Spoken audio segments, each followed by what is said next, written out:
The boys season 5 finale സീസണാണ്. മൊത്തത്തിൽ 8 എപ്പിസോഡാണുള്ളത്. ആദ്യത്തെ 2 എപ്പിസോഡ് റിലീസായിട്ടുണ്ട്. ഇനി 3-ാമത്തെ എപ്പിസോഡ് 15-ാം തീയതി വരും.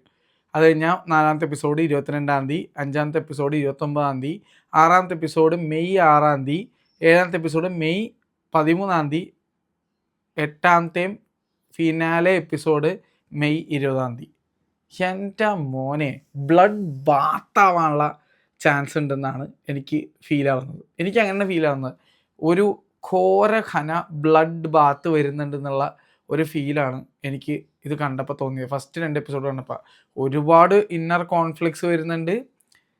നമ്മൾ വിചാരിക്കാത്ത ട്വിസ്റ്റ് വരാൻ പോകണമെന്ന് തോന്നുന്നുണ്ട്. അത്ര പോസിറ്റീവായിട്ടുള്ള ട്വിസ്റ്റാണെന്ന് എനിക്ക് തോന്നുന്നില്ല. കണ്ടിട്ട് നമ്മൾ വിചാരിക്കുന്ന പോലെയല്ല. വിചാരിക്കാത്ത ആൾക്കാരൊക്കെ മിക്കവാറും കാഞ്ഞു പോകാനുള്ള ചാൻസൊക്കെയാണ് കാണുന്നത്. പിന്നെ സോൾജർ ബോയ് റിട്ടേൺഡ്. ഇത് കൂടാതെ കുറേ കാര്യങ്ങൾ സംഭവിച്ചുകൊണ്ടിരിക്കുന്നുണ്ട് ഇഷ്ടം പോലെ. എല്ലാവരും ഇപ്പോൾ എന്താ പറയുക, എപ്പോൾ വേണമെങ്കിൽ ചാവും എന്നുള്ള ഒരു സ്കീമിലാണെന്ന് തോന്നുന്നു. അതുകൊണ്ട് തന്നെ they are very intimate now. ഭയങ്കര സീനാണ്. പ്രത്യേകിച്ച് നമ്മുടെ ഫ്രഞ്ചിയും ഗേൾ ഫ്രണ്ടും ഒരു രക്ഷയില്ല. അവർ ഇൻസെപ്പറബിൾ ആണ്. ഇപ്പോൾ മറ്റേ കാന്തം പോലെ ഒട്ടി ചേർന്ന സീനാണ്. ദേ making out every single time എന്നുള്ള സീനിലൊക്കെയാണ് പോയിക്കൊണ്ടിരിക്കുന്നത്. നിങ്ങൾക്കറിയാം, ബോയ്സ് കാണുന്നവർക്കറിയാം എത്രത്തോളം എക്സ്ട്രീമാണ് ഇതിനകത്തുള്ള കാര്യങ്ങളൊക്കെ. പക്ഷേ ഇപ്പം ഇവർ തമ്മിൽ ഒരു രക്ഷയില്ല. അതുപോലെ തന്നെ അച്ഛനും മകനും ഒക്കെ കൂടി ഇനി എന്തൊക്കെ കാണിക്കുന്നൊന്നും പറയാൻ പറ്റില്ല. അങ്ങനത്തെ കുറേ സംഭവങ്ങൾ വരുന്നുണ്ട്. I'm guessing last episode ഒരുമാതിരി ബ്ലഡ് ബാത്ത് സീനൊക്കെ ആവാൻ ചാൻസ് ഉണ്ടെന്നാണ് എനിക്ക് ഫീൽ ആവുന്നത്. അറ്റ്ലീസ്റ്റ് സെക്കൻഡ് ലാസ്റ്റ് എപ്പിസോഡ് എന്താവുന്നത് കണ്ടറിയില്ല. ഇത് എങ്ങോട്ടാ പോണേന്ന് മനസ്സിലാവാനുള്ള അങ്ങനത്തെ ഒരു സീനൊക്കെയാണ്. പക്ഷേ ഒറ്റൊരു കാര്യമുള്ളൂ, എനിക്ക് ആ അക്വമാൻ്റെ സ്പൂഫായിട്ടുള്ള നമ്മുടെ ഇത് ഡീപ്പിടല്ല, ആ മാങ്ങാത്തൊലി ഒന്ന് ചത്തിരുന്നെങ്കിൽ എന്ന് പലപ്പോഴും ആലോചിച്ച് പറയും. എനിക്ക് അവൻ എന്താണെന്നറിയില്ല, കണ്ണെടുത്താൽ കണ്ടുകൂടാ. എനിക്ക് ഇമാതിരി മക്കുണ്ടനെ എനിക്ക് ഈ ഫുൾ സീരീസിൽ കണ്ണെടുത്താൽ കണ്ടത് വരുത്തിട്ടുണ്ടെങ്കിൽ ഒരു ഇറിറ്റേറ്റിംഗ് ക്യാരക്ടർ ഉണ്ടെങ്കിൽ അത് അവനാണ്. അതാ നടൻ നന്നായിട്ട് അഭിനയിക്കുന്നതുകൊണ്ട് തന്നെയാണ്. പക്ഷേ ഉണ്ടല്ല, പണ്ടാർക്കാലം എന്താ ചാവാത്തേ, ഈ മൊണ്ണേഷ് എന്താ ചാവാത്തേ എന്നൊക്കെയാണ് എനിക്ക് തോന്നുന്നത്. അങ്ങനെ ഭ്രാന്ത് പിടിച്ച് പോകും നമുക്കിത്. ആ ക്യാരക്ടർ അങ്ങനെയാണ് ഡിസൈൻ ചെയ്ത് വെച്ചിരിക്കുന്നത്. പിന്നെ നമ്മൾ ആദ്യം ഹേറ്റ് ചെയ്തിരുന്ന ഒരു ക്യാരക്ടറെ നമ്മൾ പിന്നീട് നൈസായിട്ടൊന്ന് ഇഷ്ടപ്പെട്ട് വന്ന് അങ്ങനത്തെ കുറേ കാര്യങ്ങളൊക്കെ ഉണ്ട്. ഇത് സീനാണ്. ഇപ്പോൾ ശരിക്കും പറഞ്ഞു കഴിഞ്ഞാൽ ബുച്ചർ ഇപ്പം ഇത്തിരി സീനാണ്. ബുച്ചർ നമുക്ക് എന്താ പറയുക, ചില സമയത്ത് ബുച്ചറിനെ നമുക്ക് ഹെയ്റ്റ് ചെയ്യാൻ തോന്നിപ്പോകുന്ന വിധത്തിൽ ബുച്ചറിൻ്റെ ക്യാരക്ടർ ഇപ്പോൾ ഭയങ്കര ഡാർക്കായി വരുന്നുണ്ട്. ഭയങ്കര ബുച്ചറിന് ഒരു ദാക്ഷിണ്യം ഒന്നുമില്ല. ബുച്ചർ ഒരുമാതിരി ഒരു അലമ്പ് സ്കീമിലേക്കാണ് പോകുന്നത് എന്നുള്ളൊരു ഫീലിംഗ് ഉണ്ട്. എനിക്ക് തോന്നുന്നത് he has become what he was opposing. അങ്ങനത്തെ ഒരു ഫീലിംഗ് ഒക്കെ എനിക്ക് തോന്നണത്. ഒരു എറിൻ യേഗർ വൈബൊക്കെ അടിക്കുന്നുണ്ട് ഇപ്പോൾ ബുച്ചറിന്. ഞാൻ ഇവരുടെ കോമിക്സോ കാര്യങ്ങളോ ഒന്നും വായിച്ചിട്ടില്ല. അതുകൊണ്ട് തന്നെ ഇത് കോമിക്കിൻ്റെ രീതിയിലാണ് പോകുന്നത് ഒന്നും എനിക്കറിയാൻ പാടില്ല. അപ്പോൾ ഞാൻ ബ്ലൈൻഡ് ആയിട്ടിരുന്ന് കാണുകയാണ്. അപ്പോൾ ഇതുവരെയുള്ള സീസൺ 5 വരെയുള്ള എല്ലാ എപ്പിസോഡ്സും കണ്ടു തീർത്തിട്ടുണ്ട്. ഇപ്പോൾ സീസൺ 5 1ഉം 2ഉം കണ്ടു തീർത്തേക്കണം ഫുള്ള്. ഞാൻ ബോയ്സ് സ്റ്റാർട്ട് ചെയ്ത ടൈം തൊട്ട് തന്നെ കാണാൻ തുടങ്ങിയ ഒരാളാണ്. സീസൺ 1 കംപ്ലീറ്റ് ചെയ്ത് കഴിഞ്ഞപ്പോൾ തൊട്ട് ഞാൻ സ്റ്റാർട്ട് ചെയ്ത് തുടങ്ങിയത്. പിന്നെ അതാത് കൊല്ലത്തിൽ ഇങ്ങനെ കണ്ട് പോയതാണ്. ഒരു രക്ഷയില്ലാത്ത ഒരു സംഭവമാണ്. കാരണം സൂപ്പർ ഹീറോ എന്ന് പറഞ്ഞാൽ എനിക്ക് ഭയങ്കര വീക്ക്നെസ്. എനിക്ക് അത്ര ഇഷ്ടമുള്ള ഒരു ജോണറാണ് super hero movies, super hero series, എന്ത് പണ്ടാരാണേലും. അപ്പോൾ ബ്രൈറ്റ് ബേൺ എന്ന് പറഞ്ഞൊരു പടമുണ്ട്. സൂപ്പർമാൻ അഥവാ മോശമായിരുന്നെങ്കിൽ, വന്നിറങ്ങിയ സൂപ്പർമാൻ എന്നുള്ള ഏലിയൻ ഒരു വിപത്തായിരുന്നെങ്കിൽ എങ്ങനെയായിരിക്കും എന്ന് കാണിച്ചത് ഒരു കിട്ടിലും പടമാണത്. അപ്പോൾ ബോയ്സ് അതുപോലത്തെ ഒരു സാധനം. അതായത് what if super heroes are very bad, they are not as super as we think എന്നുള്ള രീതിയിലുള്ളൊരു കോൺസെപ്റ്റിലാണ് ഈ സാധനം പോകുന്നത്. അപ്പോൾ സൂപ്സ് എന്നാണ് ഇതിനകത്ത് പറയണത്. അപ്പോൾ മൊത്തത്തിൽ ഒരു ഡാർക്ക് ഹ്യൂമർ, ഡാർക്ക് സാധനമാണ് ദ ബോയ്സ്. നിങ്ങൾ എക്സ്ട്രീം ന്യൂഡിറ്റി ഉണ്ട്. അതായത് നിങ്ങൾ വിചാരിക്കണ പോലെയല്ല, ജെനിറ്റൽസൊക്കെ എടുത്ത് കാണിച്ച് വരുന്ന രീതിയിൽ എക്സ്ട്രീം ന്യൂഡിറ്റിയാണ് നമ്മുടെ ഗെയിം ഓഫ് ത്രോൺസൊക്കെ പോലെ. അപ്പോൾ വീട്ടുകാരുടെ ഫ്രണ്ടിലൊക്കെ ഇരുന്നിട്ട് പബ്ലിക്കായിട്ടിരുന്ന് കണ്ടു കഴിഞ്ഞാൽ നാണം കെട്ട് പോണ എപ്പിസോഡുകളൊക്കെ ഉണ്ട്. അപ്പോൾ അത് ഞാൻ പറയുന്നു. എന്തായാലും 18+ ആയിട്ടുള്ള ഓഡിയൻസ് മാത്രം അത് കാണാൻ ശ്രമിക്കുക. പിന്നെ കിട്ടിയ സാധനം വരുന്നുണ്ട്, എന്തോ സംഭവം സാധനം ലോഡിങ് എന്നുള്ളൊരു ഫീലിംഗാണ് നൽകുന്നത്. മെയ് 20-ാം തീയതി നമുക്കറിയാം സംഭവങ്ങൾ. ഇനിയിപ്പോൾ 15-ാം തീയതി, അതായത് വിഷുവിന് എന്ത് വെടിക്കെട്ട് സാധനമാണ് ഇവർ ഇറങ്ങണമെന്ന് കണ്ടറിയണം. ഇത് ഇത് ഇത് സീനാണ്. ഇപ്പോൾ സീസൺ 5 ആയപ്പോഴേക്കും ഹോംലാൻഡർ ഇപ്പോൾ കൈവിട്ട് പോയ അവസ്ഥയാണ്. ഇപ്പോൾ എന്ത് ചെയ്യണമെന്ന് അറിയില്ല. എന്തൊക്കെയൊക്കെ ചെയ്യണമെന്നുണ്ട്, ഒന്നും ചെയ്യാനും പറ്റുള്ള പുള്ളി ഇപ്പം എന്ത് പറയുക, ഇങ്ങനെ ആകെ ഫ്രസ്ട്രേറ്റഡ് ആയി പീക്ക് ഫ്രസ്ട്രേഷനിലേക്കാണ് ഹോംലാൻഡർ. ആന്റണി ആണെങ്കിൽ വേറെ ലെവൽ ആക്ടറാണ്, ഒരു രക്ഷയില്ല. ബാൻഷി എന്നുള്ള സീരീസ് കണ്ടവർക്ക് അറിയാം, ആന്റണി ഒരു രക്ഷയില്ലാത്ത ആക്ടറാണ്. അപ്പോൾ ഇത് കൂടാതെ സോൾജർ ബോയ് എല്ലാവരും ഓരോരുത്തരും കിടിലാണ്, എല്ലാവരും അടിപൊളിയാണ്. പിന്നെ ആഷ്ലി, മറ്റേ നിങ്ങൾ ആ ഒരു മീം അല്ലെങ്കിൽ ആ ഒരു ഷോർട്സ് ഉണ്ട്, ആഷ്ലി ലുക്ക് അറ്റ് മീ, ആ സാധനം കണ്ടിട്ടുണ്ടാവും.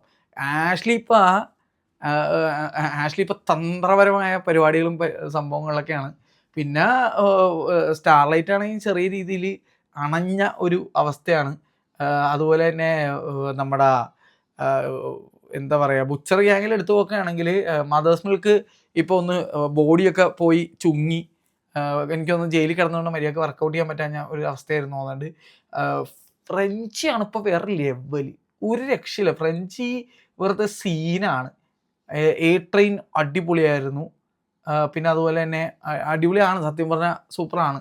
ഞാൻ കൂടുതൽ അതിലേക്ക് പറയുന്നില്ല. പിന്നെ അതുപോലെ തന്നെ എ ട്രെയിനിൻ്റെ ആ ഒരു ക്യാരക്ടർ ഗ്രാഫ് അത് പൊളി തന്നെയായിരുന്നല്ലോ, സൂപ്പർ. ഈ ഒരു ഫുൾ സീരീസിൽ എടുത്ത് നോക്കുകയാണെങ്കിൽ എ ട്രെയിനിൻ്റെ ക്യാരക്ടർ ഗ്രാഫ് പൊളിയായിരുന്നു. പിന്നെ ഹ്യൂയിയും സ്റ്റാർലൈറ്റും ഒക്കെ ഒരുമാതിരി അണഞ്ഞ അവസ്ഥയിൽ ഇങ്ങനെ നിൽക്കണേ, എന്ത് ചെയ്യണമെന്ന് അറിയാൻ ഇപ്പോൾ ഫ്രഞ്ചാണ് താരം, അങ്ങനത്തെ ഒരു സീനിലാണ് പോയിക്കൊണ്ടിരിക്കുന്നത്. ബുച്ചറാണെങ്കിൽ എന്താ പറയുക, ഈ പേപ്പട്ടീനെ പോലെ നടക്കണത്, ഫ്രണ്ട് വഞ്ഞവരും പോണവരൊക്കെ മറ്റേ മാറിയെന്നോ അല്ലെങ്കിൽ ഞാൻ കടിച്ചിരിച്ചോ ആ സീനിലാണ് പോയിക്കൊണ്ടിരിക്കുന്നത്. അപ്പോൾ കണ്ടറിയാം എന്താണെന്നൊക്കെ ഉള്ളത്. വരും എപ്പിസോഡുകൾ സീനായിക്കൂടെ, വൺ സീനാനുള്ള ചാൻസ് ഉണ്ട്. ഇതെന്തായാലും this will go down in history as one of the greatest ever സീരീസിൽ വേണമെങ്കിൽ പെടുത്താൻ പറ്റുന്ന രീതിയിൽ ഒരു കിണ്ണം കാച്ചി സാധനമായിട്ട് മാറാനുള്ള സംഭവമുണ്ട്. അത് എസ്പെഷ്യലി ആന്റണിയുടെ ആക്ടിങ് എടുത്തു പറഞ്ഞേ പറ്റുള്ളൂ. ബുച്ചർ എല്ലാവരും ഓരോരുത്തരും ഗംഭീര ആക്ടിങ് ആണ്. അത് ഹോംലാൻഡർ എന്ന് പറഞ്ഞാൽ it's not an easy character play. അതായത് പ്രത്യക്ഷത്തിൽ സൂപ്പർമാനാണ്, അന്ന ഒരു അലമ്പ് സൂപ്പർമാനാണ്. അങ്ങനത്തെ ഒരു വൃത്തികെട്ടവൻ, മെനകെട്ടവനായ ഒരു സൂപ്പർമാൻ. എന്നാൽ ചില കാര്യങ്ങൾ നമ്മളിങ്ങനെ ലോൺലി ആയിട്ടുള്ള ഒരു സൂപ്പർ ഹീറോ, അങ്ങനത്തെ ഒരു മനുഷ്യൻ എന്തൊക്കെ ചെയ്തിട്ടും സെറ്റാവുന്നില്ല. എന്നാൽ പുള്ളിയുടെ ഈഗോ പുള്ളിനെ കൊണ്ട് ചില കാര്യങ്ങൾ ചെയ്യിപ്പിക്കുന്നു.